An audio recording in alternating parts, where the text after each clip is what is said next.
Sevilha, ano 1247, o último reduto almofada na península se ergue frente às hostes do rei Fernando. Umas imponentes muralhas, uma guarnição que dará a vida para defender a cidade e um rio que a armada castelhana deveria domar. A conquista de Sevilha começa agora.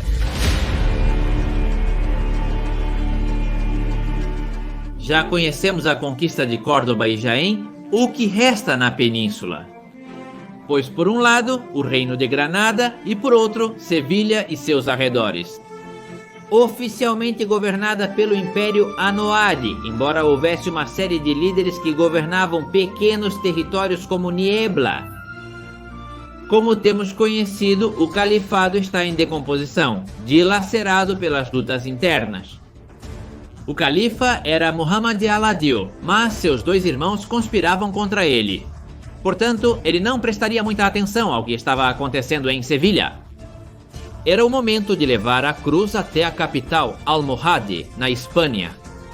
Mas cuidado, porque tomar Sevilha era um desafio muito maior do que tomar Córdoba ou Jaén, provavelmente um dos desafios mais difíceis.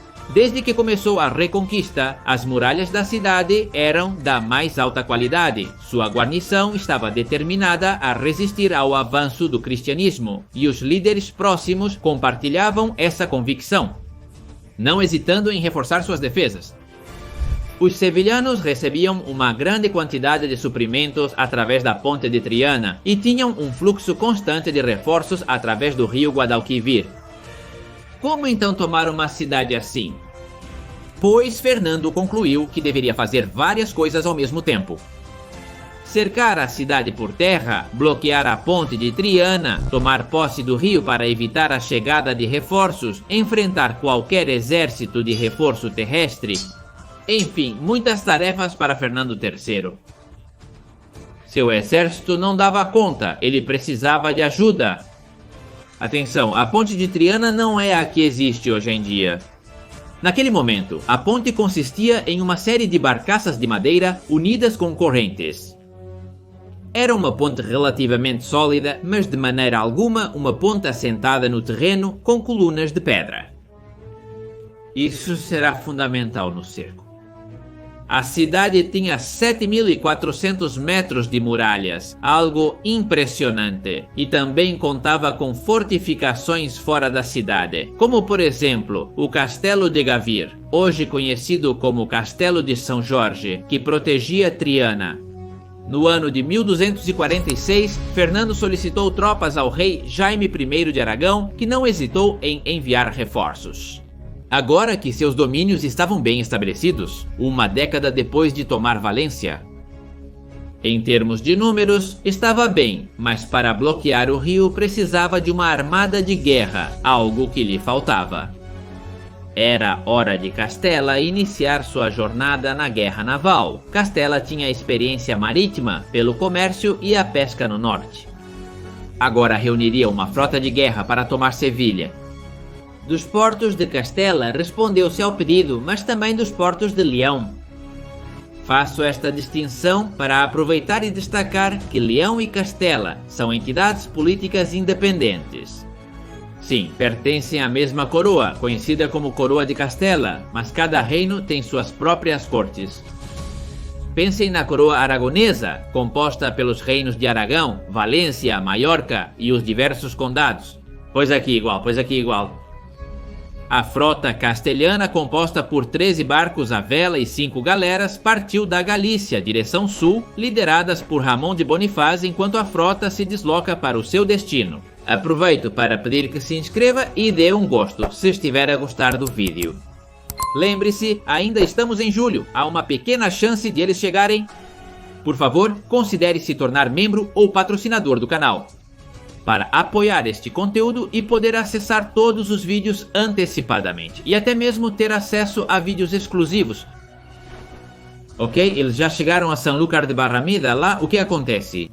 Bem, lá estava ancorada uma frota almohada, composta pela flotilha que protegia a entrada para o Guadalquivir e por uma frota de reforço que naquele momento chegava da África. Os navios castelhanos destruíram os almohadas, conseguindo a primeira vitória naval importante de Castela. Imediatamente, Bonifaz rumou para Sevilha, mas para evitar que as tropas do líder de Niebla chegassem a eles desde a margem, Fernando fez parte do seu exército marchar pela margem oeste do Guadalquivir. Enquanto isso, ele ficava organizando o cerco, estabelecendo seu acampamento no Planalto de Tablada. Em agosto do ano 1247, a cidade estava completamente cercada. Além do acampamento de Fernando, em Tablada, havia o acampamento da Ordem de Santiago, em San Juan de Aznalfarache. O da Ordem de Calatrava, na Avenida do Dr. de Friani. O da Ordem de Alcântara, no Prado de San Sebastián, e o da Ordem do Templo, em Bujaira.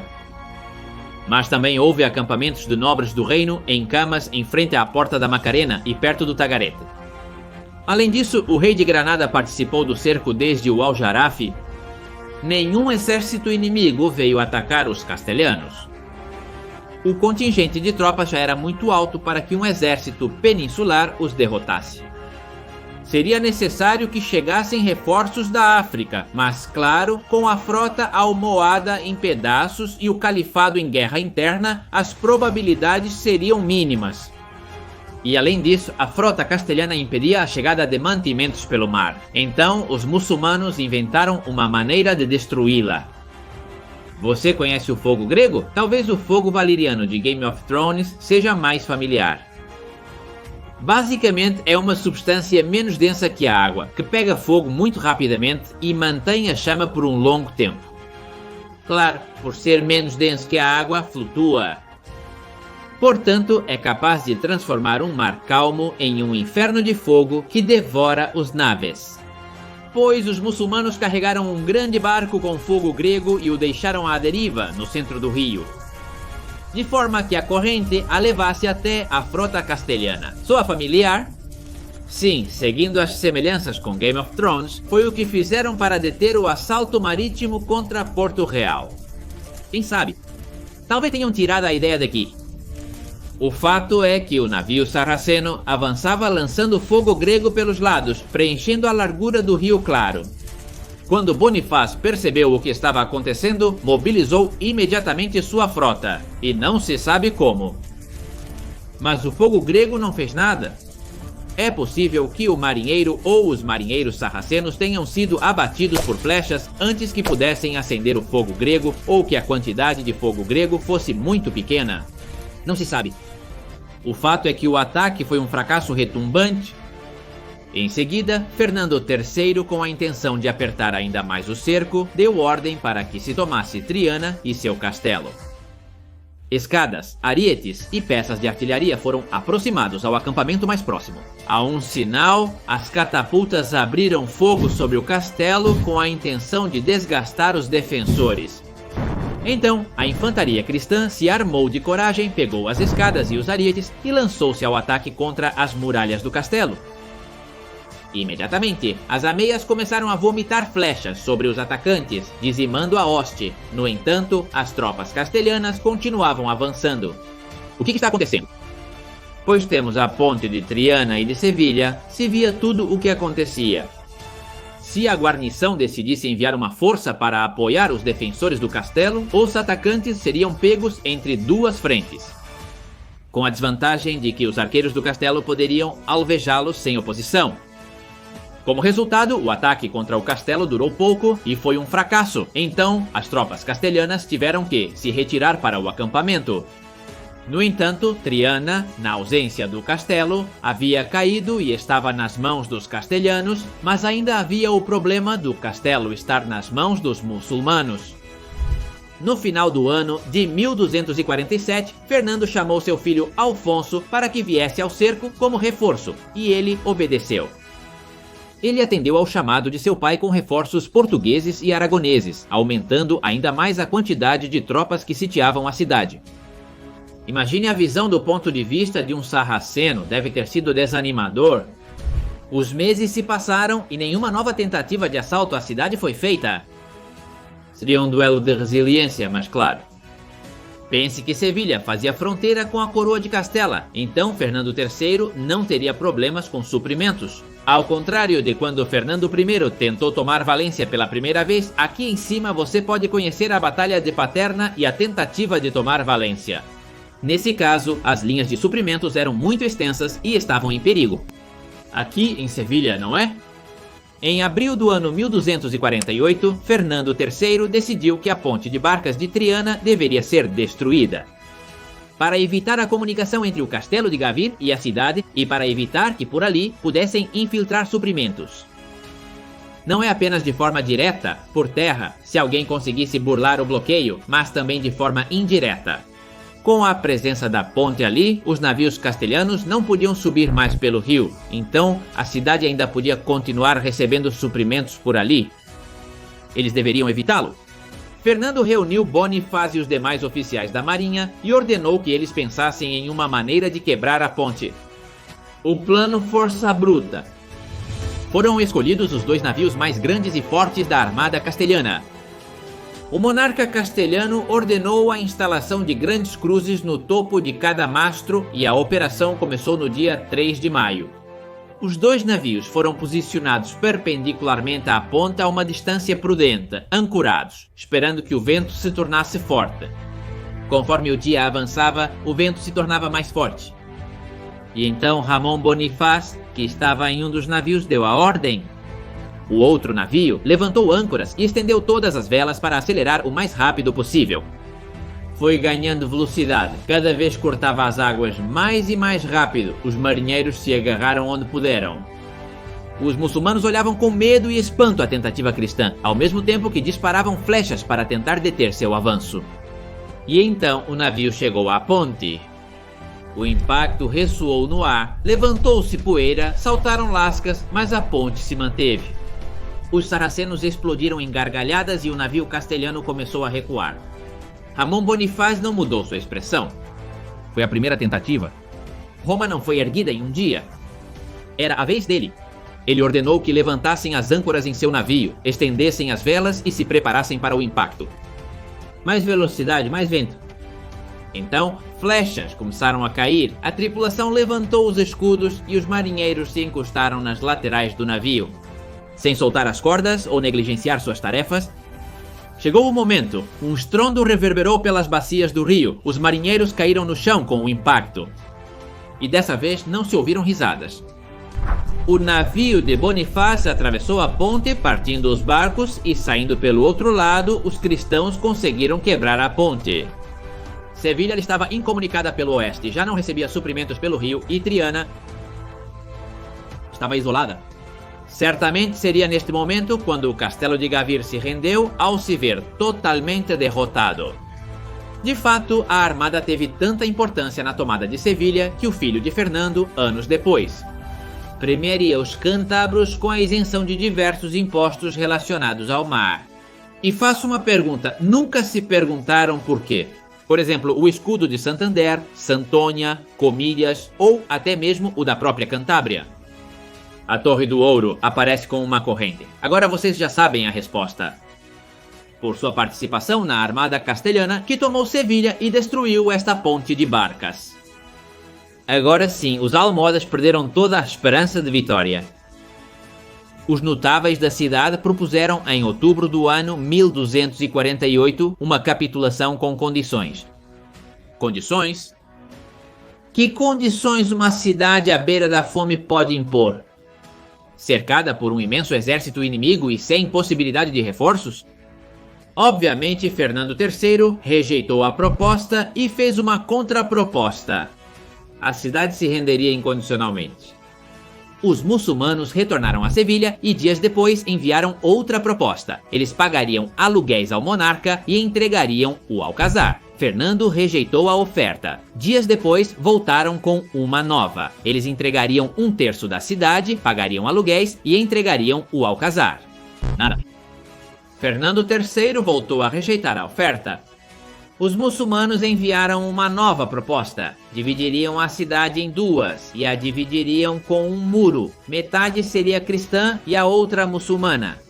Vocês acreditam que Fernando aceitou? Claro que não, ele repetiu novamente. Só aceitaria uma rendição incondicional por parte dos muçulmanos. Essas seriam as condições de Fernando. A cidade não poderia ser danificada. Todos os edifícios seriam entregues exatamente como estavam. Os sevilhanos teriam um mês para abandonar a cidade e seriam escoltados até Jerez, onde poderiam embarcar em uma frota castelhana que os levaria até a África. No dia 23 de novembro, os sevilhanos aceitaram, e nesse mesmo dia, a bandeira da coroa de Castela ondulou sobre o Alcázar. Tal como haviam acordado, um mês depois, no dia 22 de dezembro, o líder da cidade, Axataf, entregou as chaves da cidade a Fernando III. No dia seguinte, o monarca entrou na cidade. Sevilha, 530 anos depois, voltava a ser cristã. E agora o que faria? Fernando III dedicou-se a conquistar as proximidades de Sevilha, embora não a Taifa de Niebla, mas tinha diante de si um novo objetivo: África. Sim, Fernando III queria dar o salto para o outro continente, aproveitando a desarticulação do Império Almohade e sua divisão em diferentes facções. Pensem em uma coisa agora mesmo. É época de cruzadas, a quarta, a dos cátaros, a quinta, a dos teutônicos contra os mongóis, a da França. Enfim, uma época em que os guerreiros se colocavam a serviço da fé. E Fernando III, apelidado de o Santo, não seria para menos. As monarquias europeias pensavam que Fernando terminaria rapidamente a conquista da península, para poder partir em cruzada à Terra Santa, pois lembrem-se que os reis daqui tinham proibido pelo Papa lutar na Terra Santa até que não reconquistassem todo o antigo reino visigodo. Pois bem, Fernando III planejou a invasão da África como uma cruzada. De fato, ele se aliou com o rei da Inglaterra para tal façanha. Mas infelizmente no dia 31 de maio do ano 1252, Fernando III morreu aos 53 anos depois de ter governado por 35 anos. A coroa e sua morte têm um certo estilo cinematográfico. Na tarde de 30 de maio, vendo que seu fim se aproximava, ordenou que todos os enfeites de seu quarto fossem retirados e que fosse decorado como se fosse uma igreja. Pediu que lhe trouxessem uma corda e a colocou no pescoço. Então o deitaram sobre uma cama de cinzas onde exclamou: Nu, saí do ventre da minha mãe, que era a terra. Nu, me ofereço agora a ela. Senhor, recebe minha alma entre a companhia dos teus servos. Recebeu seu último sacramento, pediu perdão por seus pecados e na madrugada do dia seguinte, Fernando III morreu. A cerimônia fúnebre foi um verdadeiro espetáculo. Nobres de todo o reino compareceram, e até mesmo o próprio rei de Granada veio com 100 nobres sarracenos carregando tochas em sinal de luto. O Papa Gregório IX se referia a ele como o atleta de Cristo, enquanto Inocêncio IV o chamaria de o campeão invicto de Jesus Cristo. Conta a crônica que homens e mulheres choraram igualmente, especialmente os guerreiros aos quais ele havia dado tanta glória. Pense que foi o monarca que uniu para sempre os reinos de Leão e Castela, que conquistou Múrcia, Córdoba, Jaén e Sevilha, e que havia colocado os últimos muçulmanos da península de joelhos, obrigando-os a prestar-lhe vassalagem. Um rei dos pés à cabeça. E quem herdaria o trono vago? Seu filho Alfonso X, de 31 anos, um homem culto, experiente em 100 batalhas e com habilidades políticas de 31 anos, um homem culto, experiente em 100 batalhas e com habilidades políticas.